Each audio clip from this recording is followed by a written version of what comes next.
এখন গ্রেড 1 যেটা ন্যাশনাল হয়, সো আমি এই পর্যায়ে আছি। আপনারা কোথা থেকে আসেন অবশ্যই জানাবেন একটু। আমরা আসলে সুনামগঞ্জের জেলার, বিশেষ আমার বাড়ি থেকে ফাগলা, আর আমরা সহকারী একজন সুনামগঞ্জের, আর এখন হচ্ছে গিয়া দিরাই টানা জগদল বাড়ি।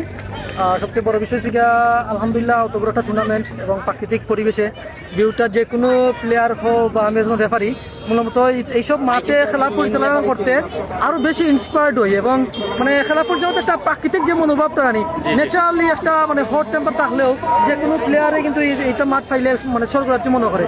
আর যারা তোমরা আমাদের কন্টেন্ট ক্রিয়েটর যারা আছো এরা তো আরো বেশি, কারণ এইরকম প্রাকৃতিক পরিবেশে এইরকম থাক একটা টুর্নামেন্ট সুন্দরভাবে পরিচালিত হয়েছে, এবং এটা একটা মানে সুন্দরটা বার্তা চারিদিকে দেওয়ার লাগে আমি চাইলাম, যাতে এই ধরনের টুর্নামেন্ট আরও হয়, এবং আশা করি চেষ্টা করবো আমরা আরো ভালো করতে পারি। আমরা দোয়া করবা, থ্যাংক ইউ। আজকে প্রায় 10,000 দর্শক ছিল, প্রায় 10,000 প্লাস, অনেকে বলছে। তো এত মানুষের ভিড়ে প্রায় এত দর্শকের ভিড়ে আপনি এত ঠান্ডা মাথায় এত সুন্দরভাবে পরিচালনা করছেন, তার জন্য অসংখ্য ধন্যবাদ আপনাকে। Thank you.